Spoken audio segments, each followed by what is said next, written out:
Now, LeBron, Lakers are strong. Let me tell you about a team I hate, all right? I know the Dallas Cowboys Get the win. So I don't know, Jack. It's a big I hate decision. I've often said that the people who run baseball, they try very hard to ruin it. I'm from Brooklyn. I don't have a problem with saying space. Pittsburgh at Buffalo. Thank you. Yeah. I thought I was right. So anyway, Yeah, Mac, you're really interested in these playoffs. so This is a presentation of Northeast Streaming Sports. Good morning. You're listening to the Mac and Jack Sports Show on Northeast Streaming Sports.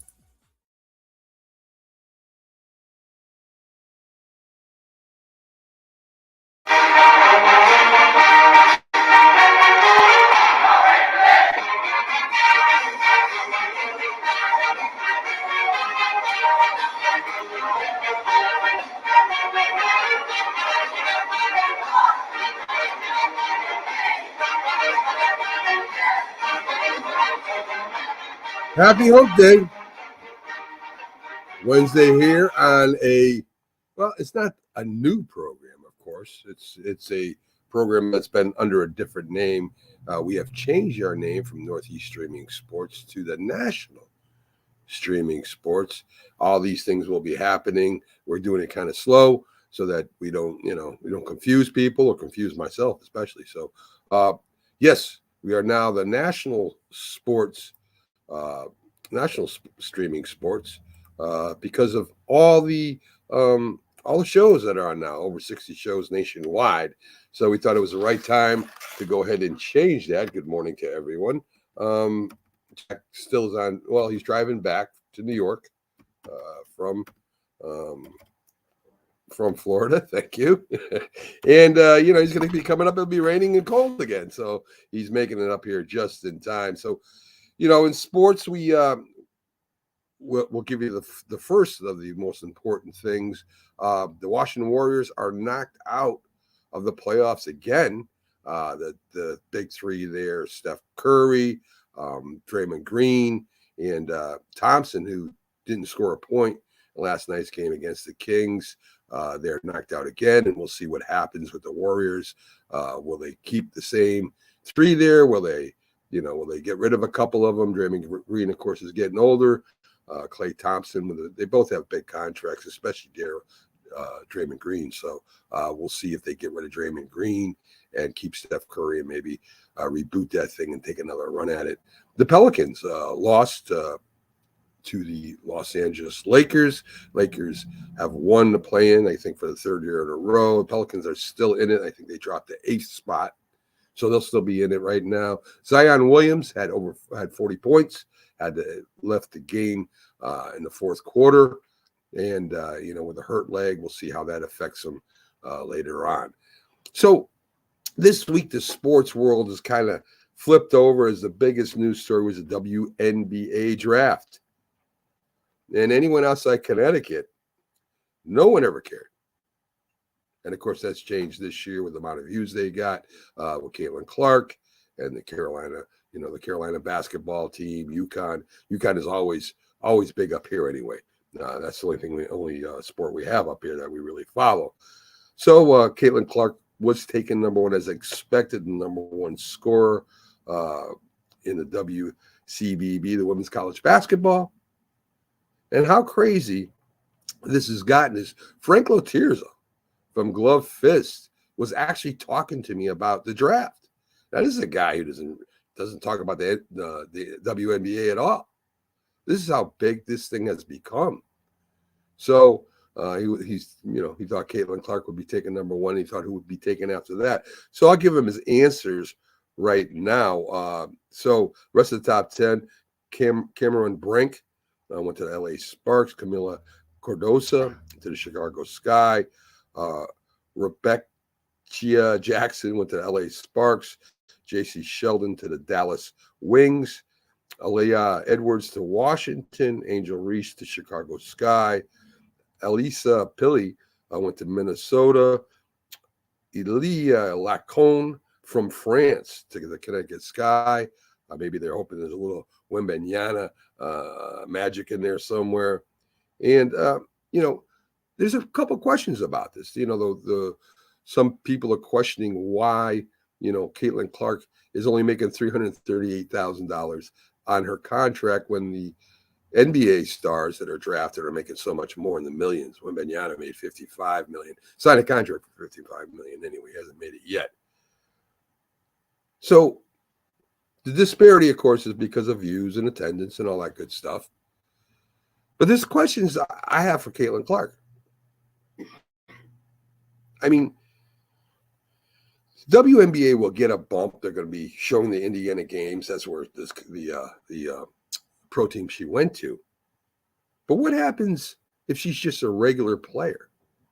What happens if she goes up there and she's just a good, very good, good to very good WNBA player?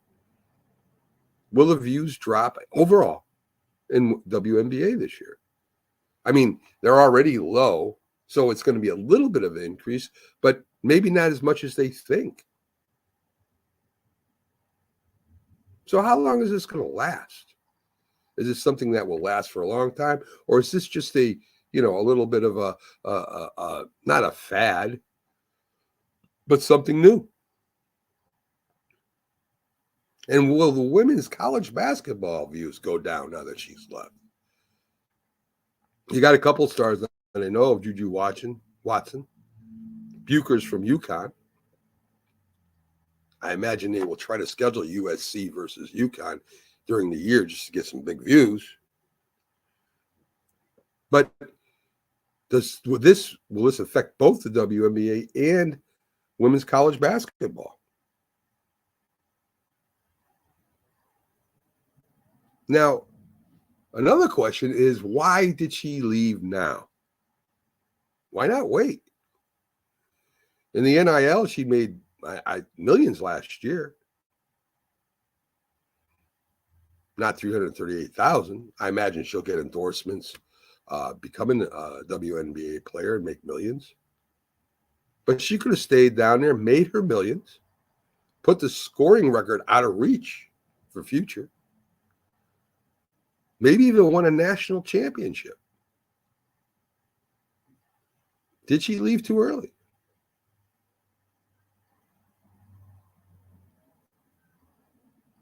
I mean, I would imagine she would have loved to get a national championship under her belt too, to make her the GOAT down there in college basketball. Because right now she's not. I mean, you could say she's the greatest scoring leader of all time, but she's not in the GOAT conversation. Not in my opinion, anyway. Not in a lot of people's opinion. She's just a great scorer. I don't know what the rush was. She would have been picked number one again next year and the year after, unless she got injured, which could happen right now in the WNBA. She could go up there this year and get injured. So kind of wondering why she decided to do that now. So as I told you, the Lakers did beat the Pelicans. It was 110 to 106. And the Kings, they went ahead and they beat the Warriors 113 to 94. It wasn't that close, really. They put a lot of pressure on Steph Curry from the outside. He only had 20 points. And with Klay Thomas not making 1 point, I mean, he went 0 for 10. You can see why the Warriors were knocked out. Their time is done. They had a nice run, a little dynasty there. So, that's what happens. The premier pick, of course, is the Celtics against the Nuggets in the championship. They still got to get there. On paper, they're the two best teams in the league. And, of course, the game is not won on paper. It's won on the court. Celtics do have issues with closing out games. They had an issue last year with that. Today, we have the 76ers versus the Miami Heat. The Bulls, I think, let me make sure before at the Hawks. There you go. Going to be a real good game, 76ers and Miami. Both are very good playoff teams. Miami with Jimmy Butler, The 76ers with Joel Embiid. Be a very physical game. How will Embiid's knee hold up under this physicality? We shall see. Miami's head coach was named coach. No, he was not. That's not right. I think it was Minnesota Timberwolves, if I'm not mistaken, was coach of the year. So anyway, those are the two games today. The Nets set to hire Jordi Hernandez as their next head coach. They've gone through a few head coaches in the last 5 years, right? I mean, they started off with Kenny Atkinson. The players didn't like him, so they got rid of him. They hired Sean Marks. That didn't work out.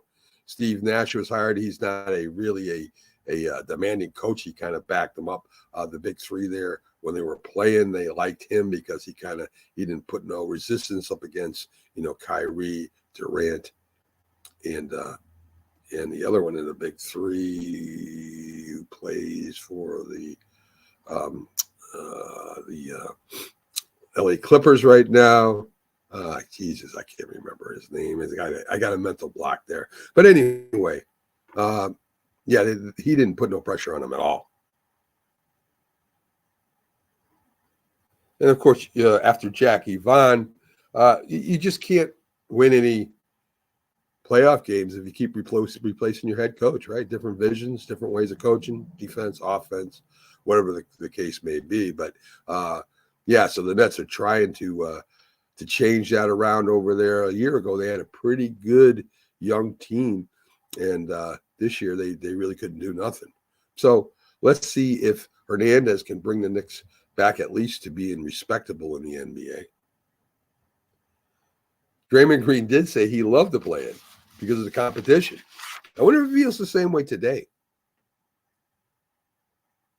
Draymond Green, a lot of turnovers last night. Stepped out of bounds. Steph Curry stepped out of bounds. There was constant pressure on these guys. Great game plan by the LA Kings. Team USA has selected its 2024 roster.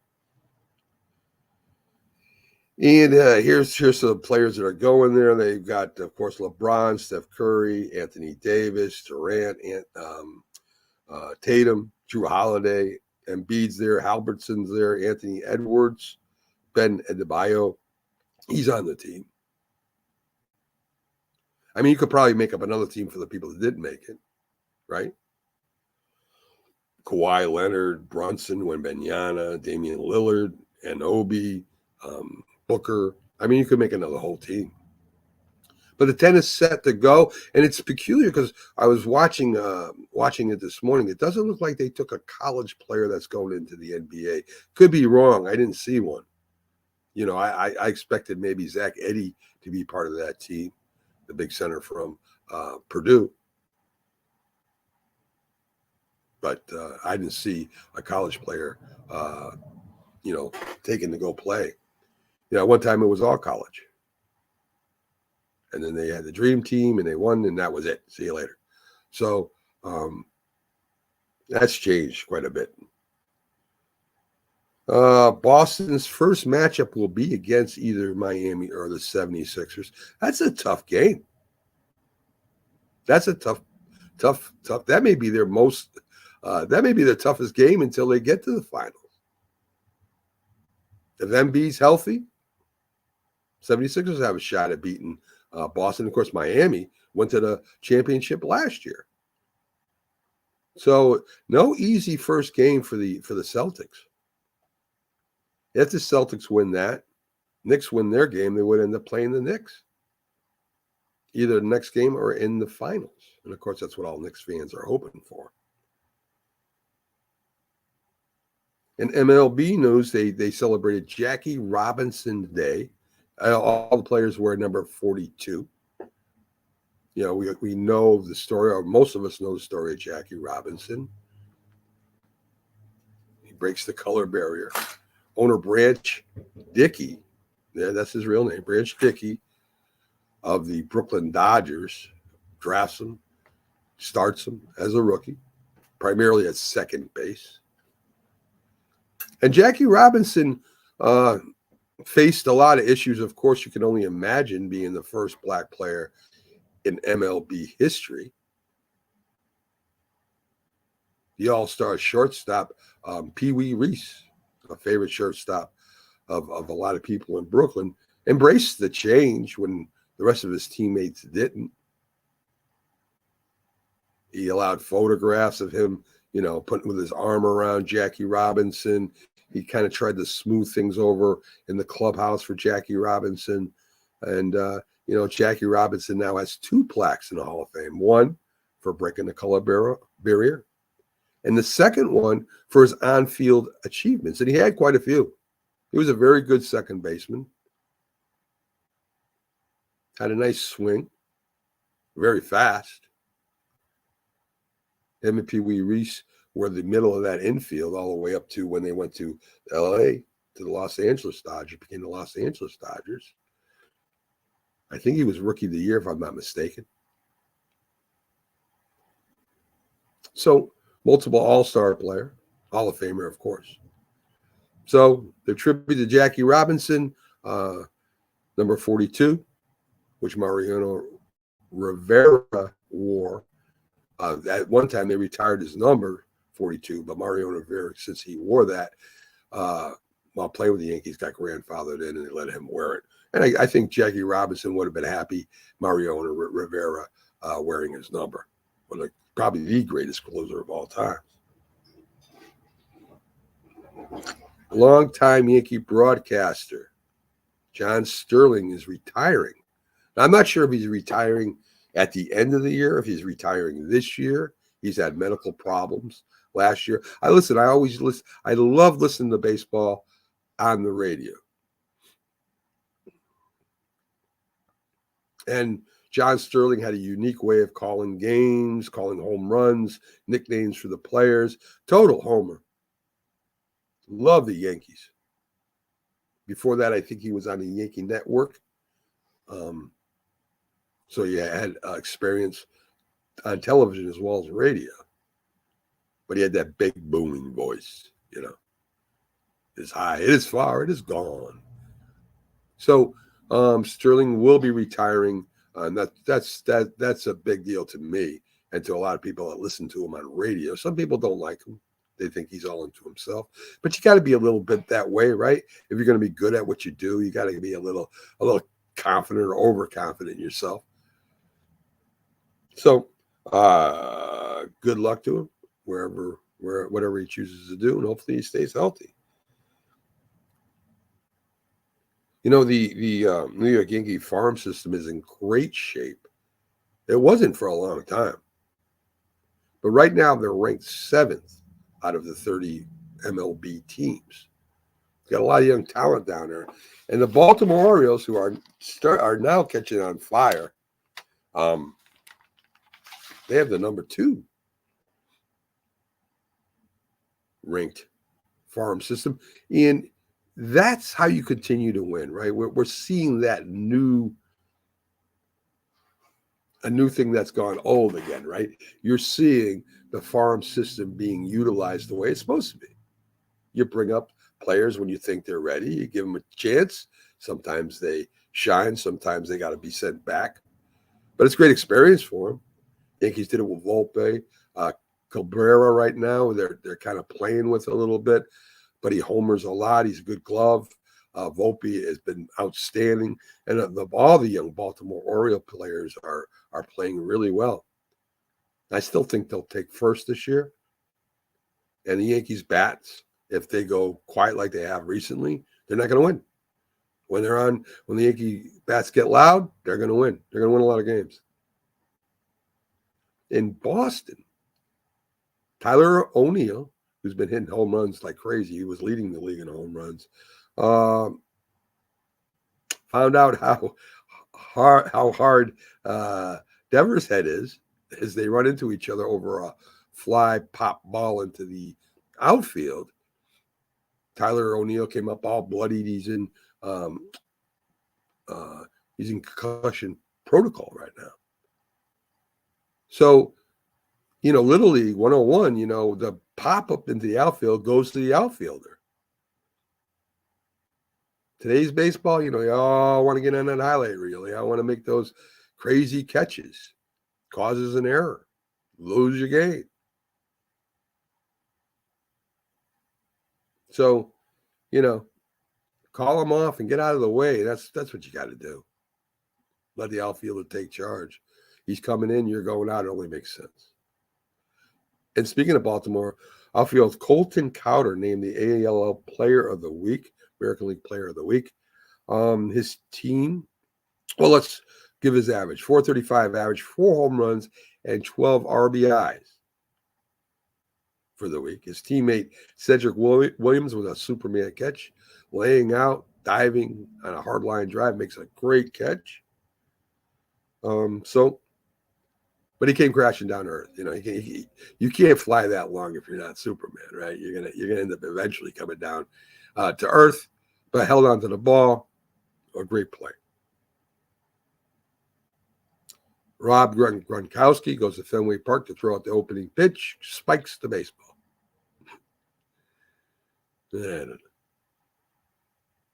I've seen people not try to do that. Threw it a little bit farther than Rob, right?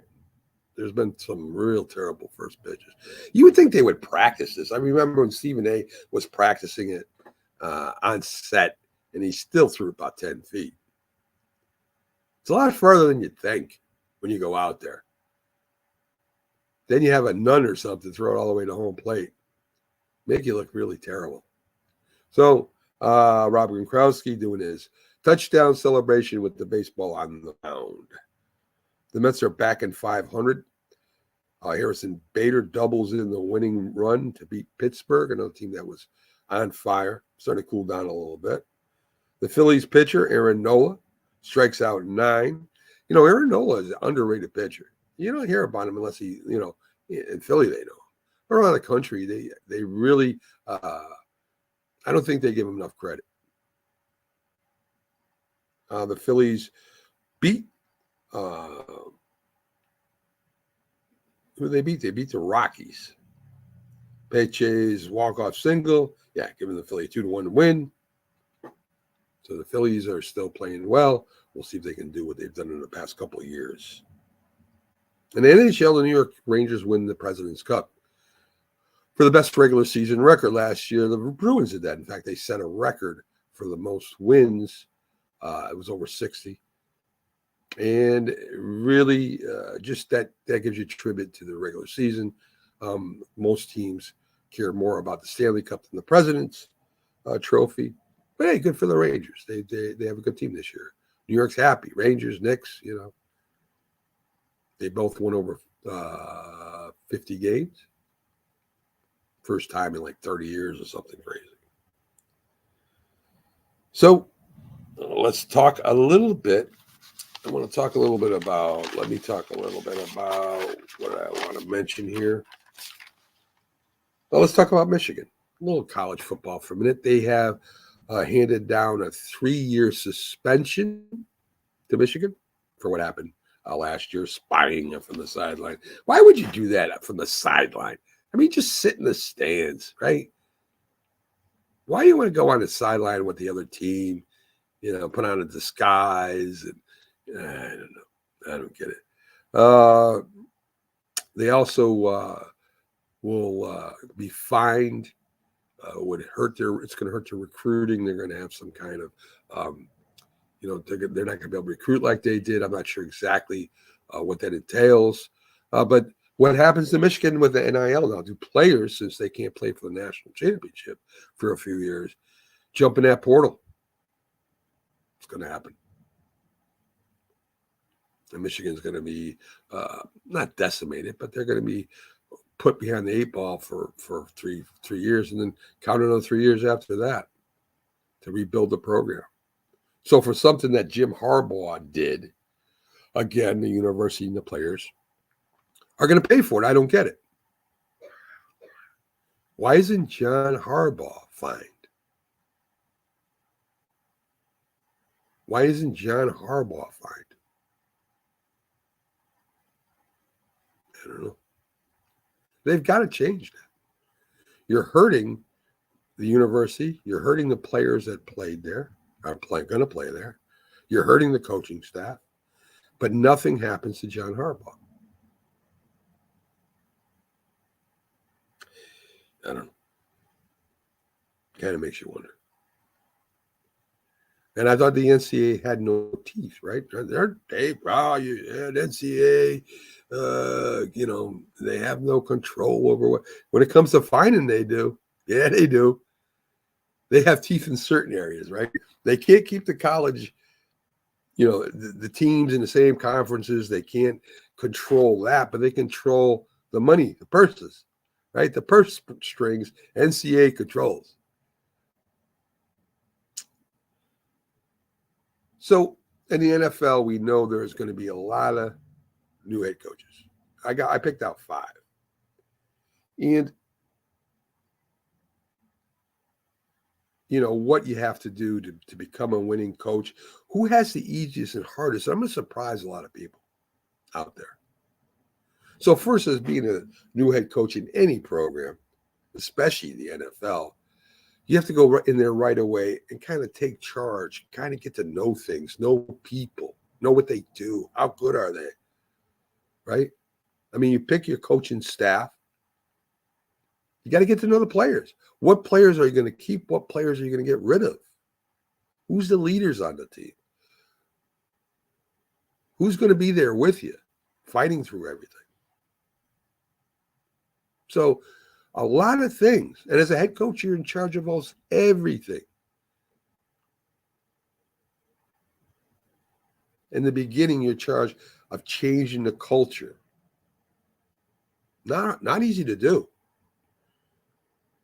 So let's talk about John. John Harbaugh, I think, has the easiest, and it's close. John Harbaugh has the easiest job to change around the Chargers. He's already been a successful NFL head coach. Right? He took the San Francisco 49ers to the Super Bowl. That's how successful he was. He changed an offense to be like today's offense, right? They built it around Colin Kaepernick and his athletic abilities. So with that success, he comes in successful, if that makes sense, right? He already knows the NFL. And out in San Diego, they have some pieces. They got a young franchise quarterback. Been not playing like a franchise quarterback the last 2 years, but he is. John Harbaugh will work with him, being a former quarterback himself. He'll institute a new type of offense. It won't be relying on whether Justin Herbert has a great game or not. He's going to put in some big bodies. He's going to have a running offense. Now, Herbert is not.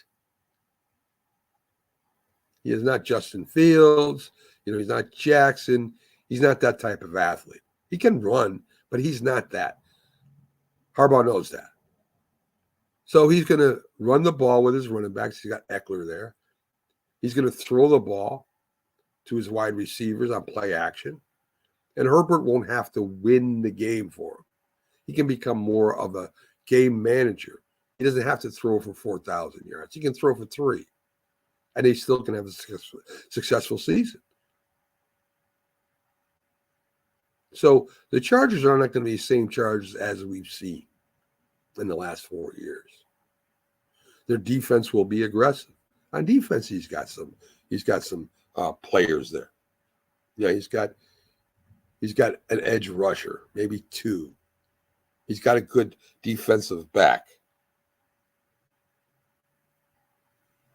So right away, they're going to be competitive. Will they win the division? Probably not. But they're going to be there. They may get a wild card this year if everything goes well. Remember, the AFC is loaded. It's stacked. There are many good teams in the AFC compared to the AFC. The NFC is getting better with Green Bay and Detroit, and the Rams playing well last year. So I expect the Chargers to be competitive. Believe it or not, second team I think that has the easiest, second head coach that has the easiest job is Jared Mayo with the New England Patriots. Not because they're going to compete for the AFC, the AFC conference, but they have nowhere to go but up, right? And Jared Mayo played with the Patriots. He's coached with the Patriots.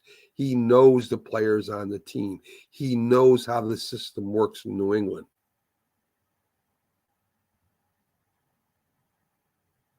He was a defensive player. The Patriots are known for great defense.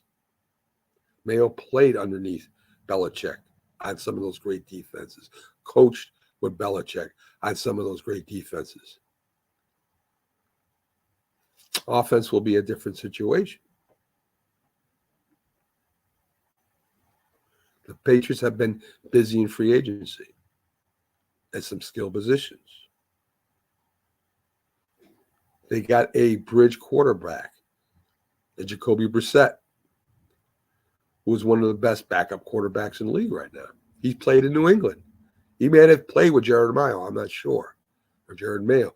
But the thing is, there is familiarity there.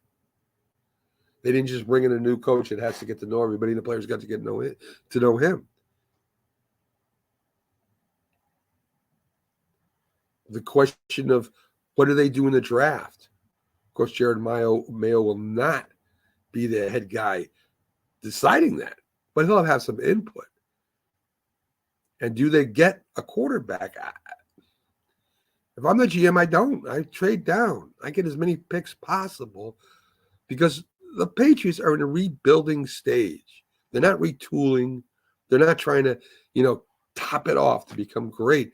They're in a rebuild stage. You want to get as much talent, as much players into your organization as possible to fill as many holes as possible. If they take a quarterback and it fails, it sets them back. Smart move, trade down.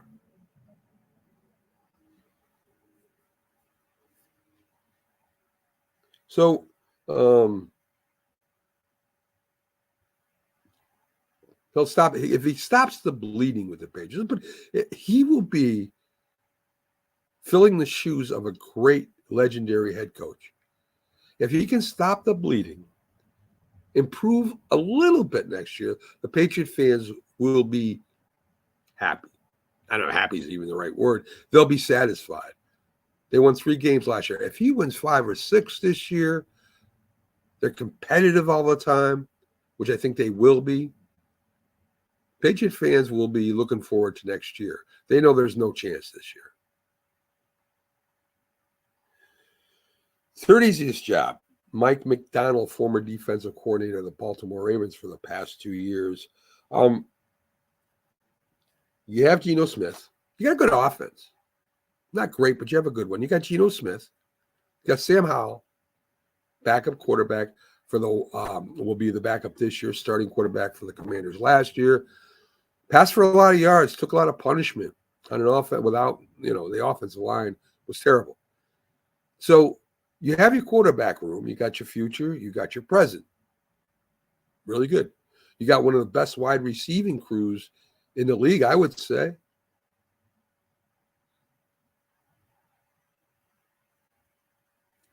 So at wide receiver, they're fine. Biggest problem, offensive line and running game last year. He will turn around the defense, if not this year, within the next couple of years. Seattle will have Legion of Boom too, right? That's when the Seattle Seahawks were good. Seattle was good because they had a great defense and a great running game. The Beast and the Legion of Boom dominated. That's why they went to the Super Bowl and won one.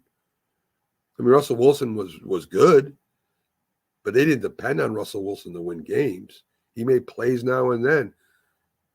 Give the Beast the ball and shut down the other team's offense. That was, their key to success there. So this is what I think they're going to try and get back to with McDonald. They were very busy in the offseason too for signing free agents. They're trying to make it draft proof, right? Because if you go in there and you don't do anything like Dallas has done, you better hit on that draft. Right now, they're going both, which is smart in my opinion.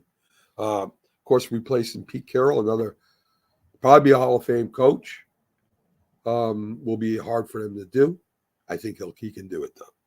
So let's see what happens with. I got them as my third easiest team, so they're right in the middle.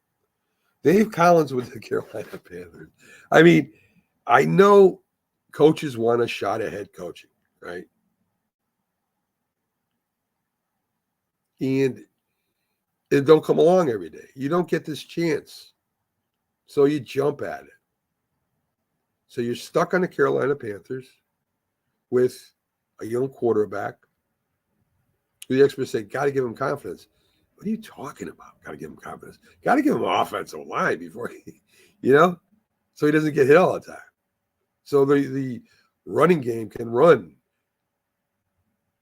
They've got to fix that offensive line. It's not going to happen this year.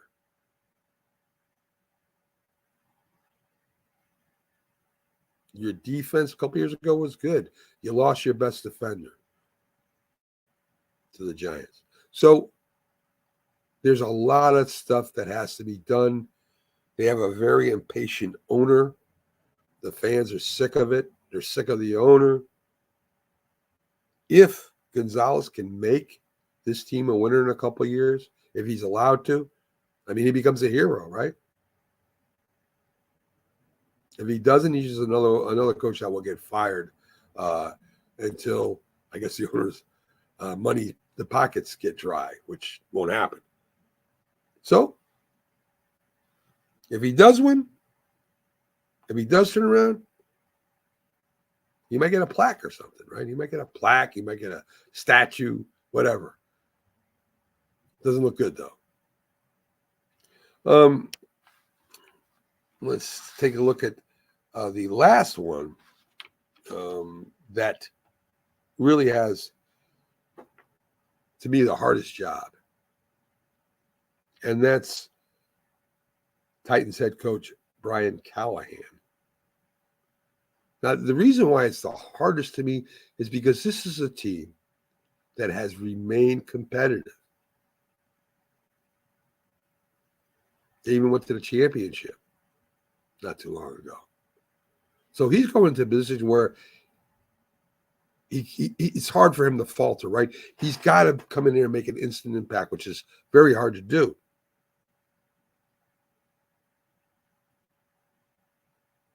So you don't have Tannehill, which I don't know, good or bad. He really fell off his last couple of years. You don't have Derrick Henry, a great running back. He's gone. You got Tony Pollard, total opposite. A guy that gets hurt a lot, different style runner. He was the head coach. Callahan was Burrows, offense coordinator for Cincinnati. Worked with Burrows, but Will Levis is not Burrows. He's not Burrows at all right now. He's a young guy. They picked up Calvin Ridley. Calvin Ridley isn't Jamar Chase, not even his class. And it's not even T. Higgins when T. Higgins is healthy. So Callahan has a lot of work ahead of him. The Titans' defense was decent last year. They were always in the playoffs or one game, fighting the Colts for that last playoff position, jumping out fast. This year, they're not going to jump out fast. Levis, again, second-year quarterback, really a rookie still. Not the most accurate right now. It's going to take some doing. So we'll see what happens with that as it unfolds. So we get to the NFL draft, and we love shiny objects, right? We love looking at the brightest stars, they call it, right? And of course, that is the quarterbacks in this draft. These are the top three according to experts.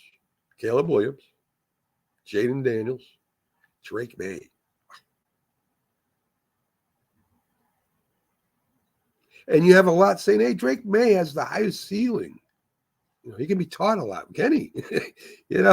I mean, who's teaching him? That's the question. Who's developing him? Now, I've made my feelings clear on Caleb Williams since he entered the draft. He played quarterback at USC, can make a lot of plays, can throw a lot of interceptions, didn't play in a tough division, kind of small. A lot of people compare him to Kyler Murray, which I don't know if that's a compliment or not. I mean, Kyler Murray's okay. He's a good quarterback. He's got talent. Caleb Williams seems to have that also. Going to Chicago, where they kill quarterbacks out there, not going to the best team as far as the front office versus the head coaching and the coaching staff. Seems to be a me guy like Kyler Murray. So, I mean, it's going to be interesting to see if Caleb Williams can survive in Chicago. Never mind become good. I like Jaden Daniels a lot.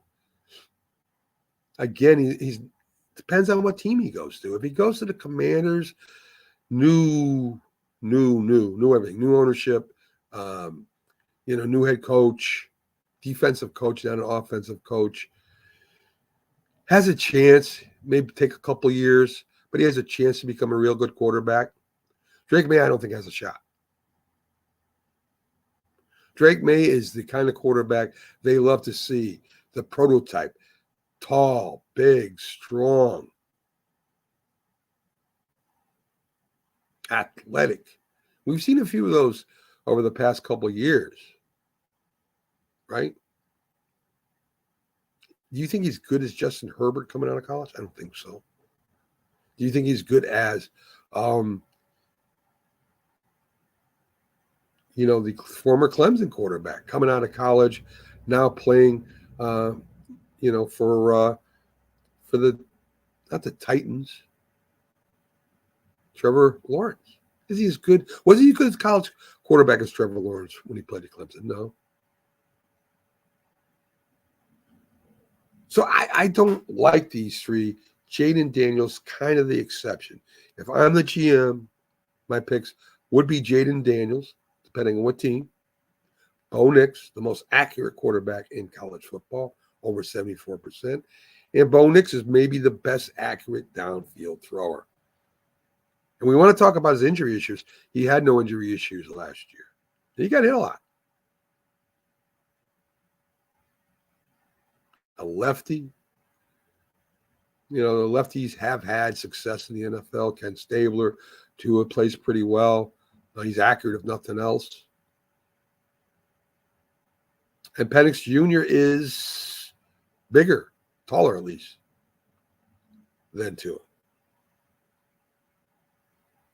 So that's my three quarterbacks that I would pick if I was a GM. Daniels, Nix, or Penix Jr.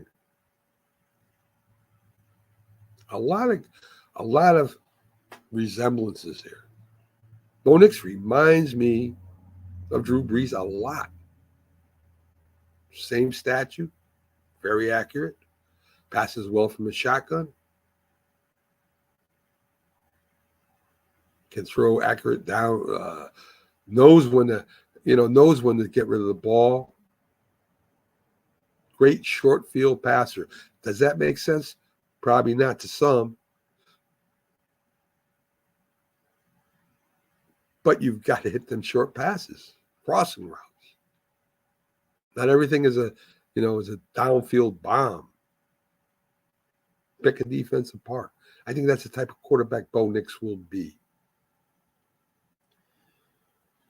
Look at boxing. We got Better Beef, trained by one of our friends, me and Jack's friends, Iceman John Scully. Better Beef. He's a monster. He's a machine. They've called him a lot of things. His workouts are unbelievable. Get a chance, go to YouTube and watch Better Beef's workouts. Going up against Bivol. Bivol, a classic boxer. Better Beef, the classic puncher. A lot of people expect Beterbiev to knock out Bivol. Maybe. Bivol's a smart boxer. I don't think he's going to go in and, try to knock Beterbiev out. I think he's going to try to outpoint him. I think Beterbiev wins. He's never been taken past, I don't know, 6th round, 7th round. Bivol can get him past that, tire him out, maybe. Maybe he's got a chance. If he can't, Beterbiev knocks him out. You heard it here first. So, folks, thanks for tuning in to NSSP in the morning.